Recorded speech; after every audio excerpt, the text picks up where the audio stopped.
Alaikum salam wa rahmatullahi wa barakatuh. Welcome to the interview of Dr. Bilal Philips, a 7-star Islamic scholar. This is Salam TV. My name is Ashura Mtade. So many people know you as Dr. Bilal Philips, but I believe someone out there might be wondering who Dr. Bilal Philips is. Who are you, Mr.? Well, I'm a Jamaican. I was born in Jamaica, born in a Christian family, raised in Canada.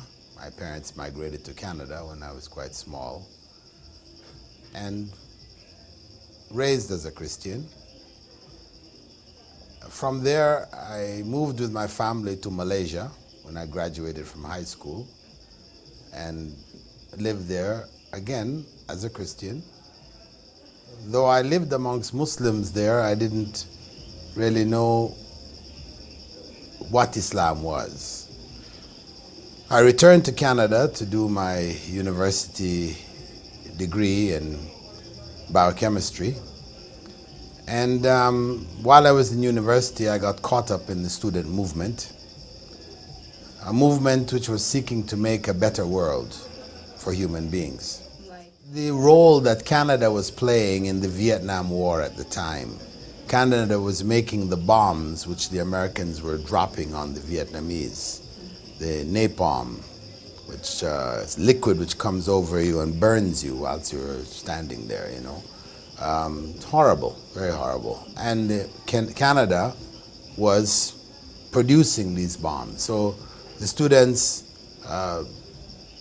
took over the campus and protested against Canada's involvement, etc., etc. So I got caught up in that movement, political movement of sorts. And in the course of being involved in that type of activity, I also got or imbibed some of the ideas of those behind the movement for change. They were proposing communism. What could we do better? How could we do this better? And communism was the proposal. So I became a communist whilst I was in Canada, in university, in Simon Fraser University. And from there I did a stint with the Communist Party in the US and eventually traveled back to Canada and continued to work with various communist-related groups while being disheartened, thinking that communism really wasn't the answer because it couldn't compete with capitalism. And at the same time, it was very vicious. I could see, you know, Mao Zedong, Cultural Revolution, millions were killed. In Stalin's time in Russia, again, millions of Russians were killed. You know, because they said they were the bourgeoisie who couldn't be reformed. You know, their mindset was so capitalistic that the only way to change society was to just kill them all, wipe them out. And somehow that didn't sit right with me. I mean, it was going on in the name of, you know, of society, betterment of society, etc. But it seemed to me to be evil. So it left me in a vacuum, wanting to find another system which would provide all that communism was claiming to provide, but free from the evils of communism. And of course I became a communist, which meant I had to disbelieve in God's existence, you know, from being a Christian, because you could say I was a nominal Christian. I was Christian in name. Yeah, I did go to the church, but I wasn't really, you know, a hardcore practicing Christian who stood by all its principles and that. So, you know, Christianity was like, as with most Christians, it's just something that's part of your culture. Yeah. Because your mother is... It didn't have principles which would provide or could compete with communism. It didn't have an economic system, you know, it didn't have a political system, it didn't have all of this. This was missing. So it wasn't an option. So I easily went into communism. Whereas at that stage when communism failed for me, I started to look, I saw Islam and I started to read about Islam. That's the point. How did you get to like Islam? How did it inspire you to become a Muslim? Well, you know, the thing is that it was at a particular time, that time when I had become disillusioned about communism. So I was open. And there were some brothers from America who were in Toronto at the time. I'd gone back to Toronto. And they were they had become Muslims in America, and they were trying to spread the ideas amongst us as youth. For the most part, in the organization that I was in, we rejected, because we already had accepted the idea that religion was the opium of the masses. It was just a means of drugging people into not knowing what their rights are and what they should do. To make them calm. Yes, so that they could be controlled easily and ruled. Okay. So at this point in time, what happens is that one of them, Abdullah Hakim Quick, he succeeded in reaching one female who was in the central committee of our organization, and she accepted Islam. So when she accepted Islam, that caused me to question what's going on. Why? Why would you do that? What's the secret behind? Yeah. You know, so I then asked her, how can you do that? We know that, you know, religion is just a means of controlling people, you know. It doesn't make any sense. Well, they say. It doesn't make life better in the sense of societal life. Maybe individually it might, you know, work for an individual. Yeah. You accept oppression, you turn the other cheek. So so how do you change and correct evil when you're turning the other cheek? So she said, no, this is not religion like we knew. You know, Christianity, that's Christianity. Islam is different. Islam doesn't say turn the other cheek. Islam says if you attack me, I'm going to fight you. Okay. You understand? So Islam was not about. And then also at that time I was also reading about liberation movements in Africa, and then I came across the Algerian Revolution, and the battle cry for the Algerian Revolution was Allahu Akbar. Okay. You see, so this means that there is something there, you know. That means these are people, the religion is driving them to fight against the oppression of the French.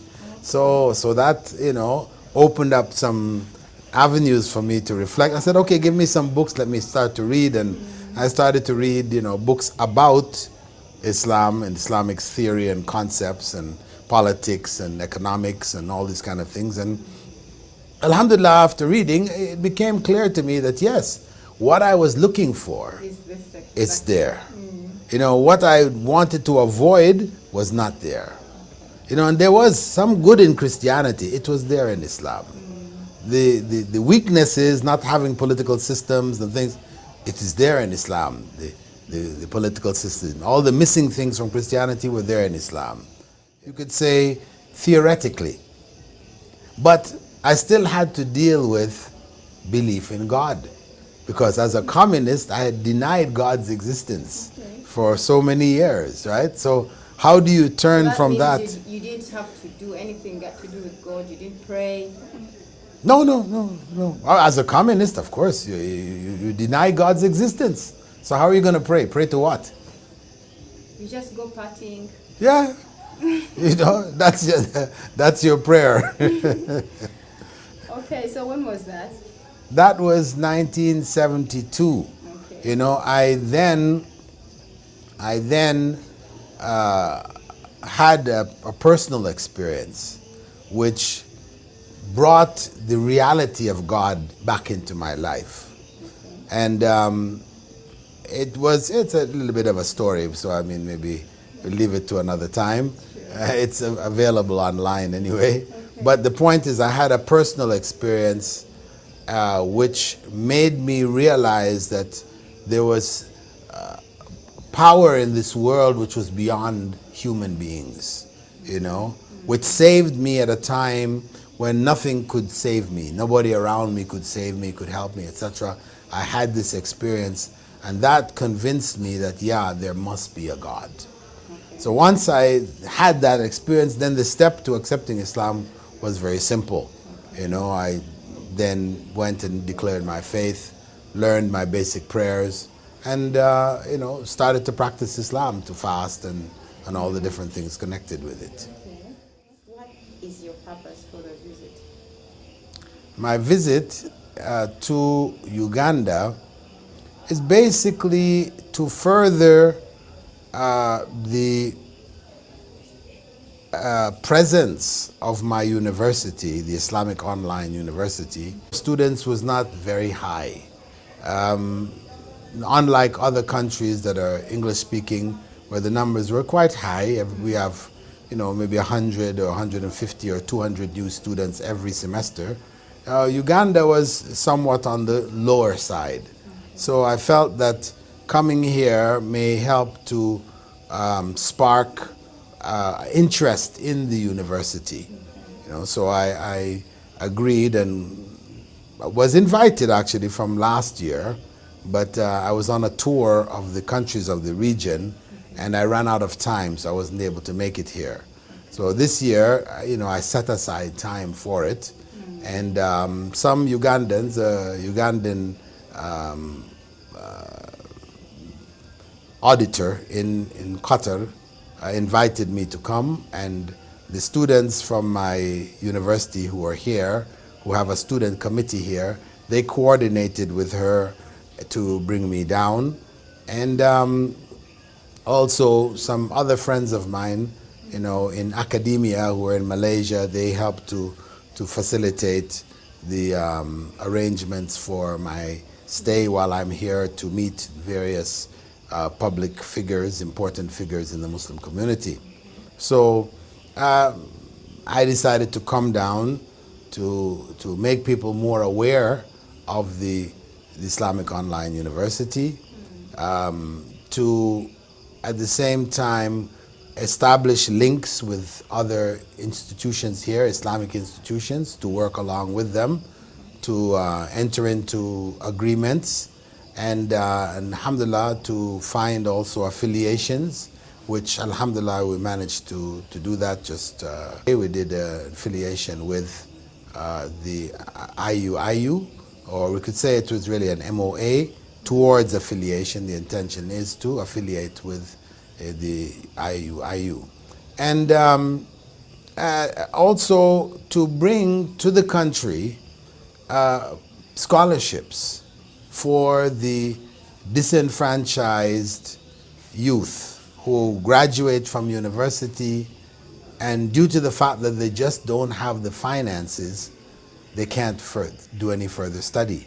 So I wanted to try to reach out to those youth, and so I brought at least 1,000 scholarships to help out in upgrading and uplifting the community of Uganda.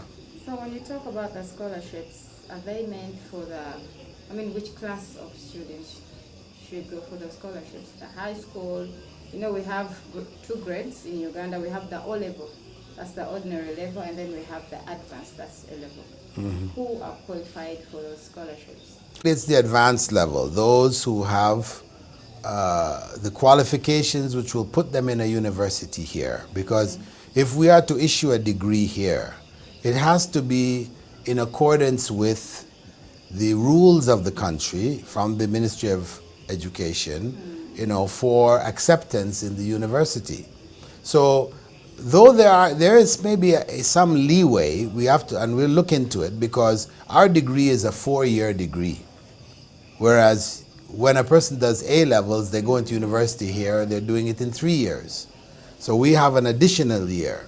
So, you know, I will look into what possibilities there are with the ministry to see if it's possible, based on the 4-year degree principle, that those from O levels with high O level passes would be allowed to enter. That's something to look into. But right now, our basic It's an advanced. requirements is A levels. And before we go any further, what is Islamic Online University? Well, the Islamic Online University is my effort to offer tertiary education to the world. I already set up a university in Chennai, India, the first in 2009, the first Islamic university in India, which offered Sharia along with business administration. Online too, or Pardon? is it online too? Or No. This is on the ground. We set up a university on the ground. The only university in the city that had air-conditioned classrooms. So we made a premium level university.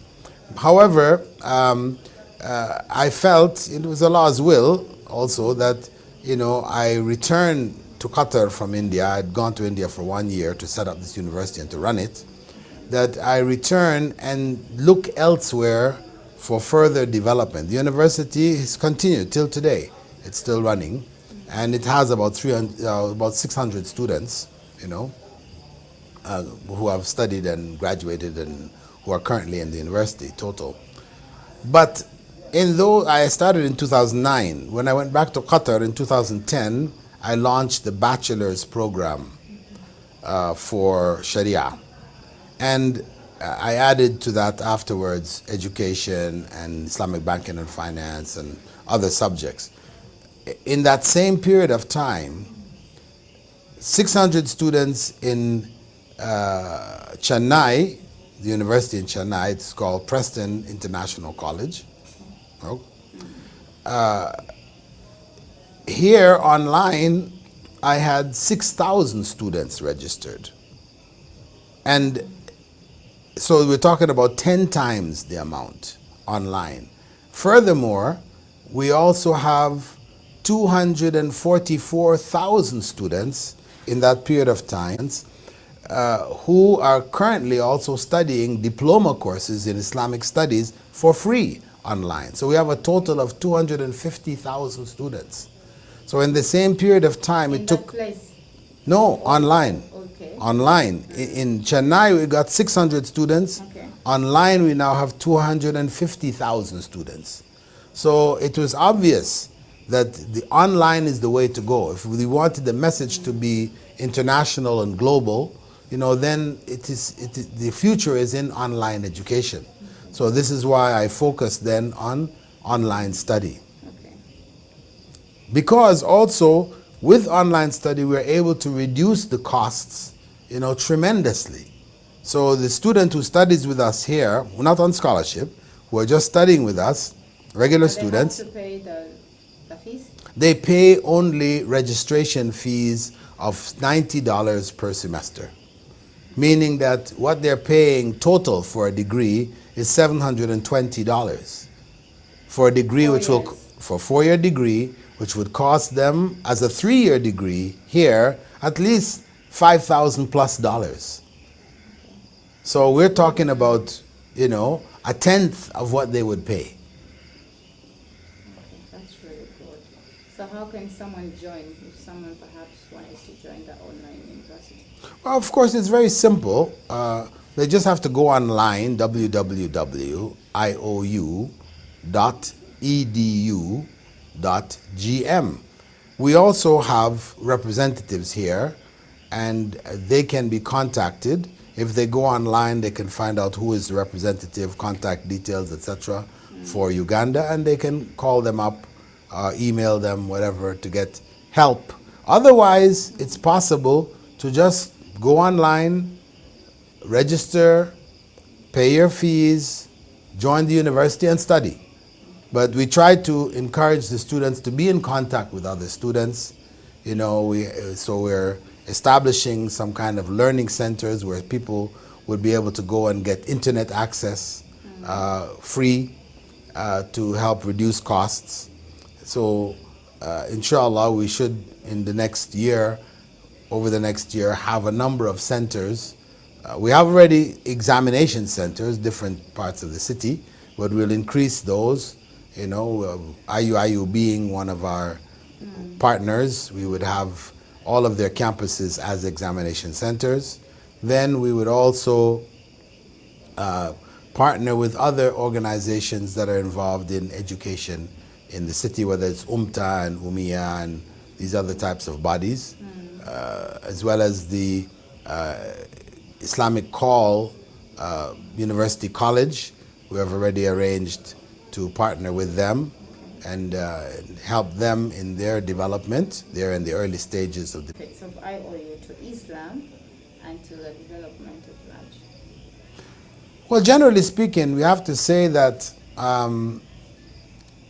what is unique about the IOU courses, if we take aside the Sharia, and of course our Sharia is taught in English medium, so students don't have to learn Arabic first and then join. They learn Arabic simultaneously along with the Sharia courses which are taught in English. But the unique thing is that when we teach, for example, our bachelor's program in education, students will learn the conventional ideas and concepts, but at the same time, they will learn the Islamic point of view. How does Islam view and look at the field of education?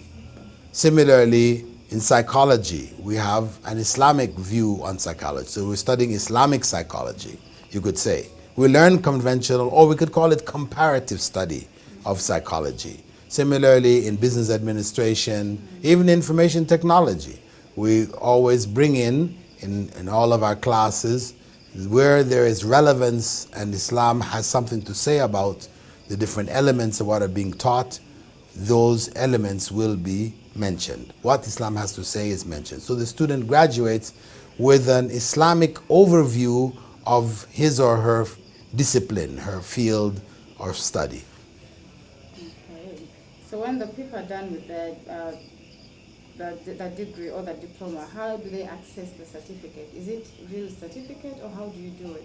Well, it's a degree. It's a bachelor's degree. We have accreditation right now in Somalia, which is UNESCO recognized. Okay. So it is globally recognized. But we, as I said, will affiliate with local institutions so that the Ministry of Higher Education here does also recognize the certificates that we issue, so that students will not find any kind of difficulty in getting equivalency for their degrees. Okay. So why did you specifically choose Uganda for all those scholarships? I mean, there are so many. You said 1,000, right? Mm-hmm. Why did you think of Uganda? And 1,000 is just the beginning. Okay. Yes. Why did I think of Uganda? Because Uganda is an English-speaking country, as I mentioned in the beginning, okay, which I was certain, as a third world country, had a lot of students who were disenfranchised. The same offer is there in Nigeria, it is there in Sierra Leone, it's there in Ghana, it's there in Gambia. Countries of Africa, it's there in Malawi, Tanzania. We're looking wherever there is that big need, then we are prepared to try to help in the upliftment. Because the university doesn't have limits on its intake. We're not like the conventional university where you only have so many classrooms and so many seats, tables and chairs in the classrooms. So if there's only 50 tables and chairs, you can't put 100 in there, which is different when you have a virtual classroom. You can have 1,000 people in one class, So this is the advantage of online education. We do hope to have by 2020 at least 50,000 students who are registered and studying in our degree programs. By then, it is likely that our numbers of free diploma students who are studying Islam, the Islamic diploma program freely, that their numbers will be more than 500,000.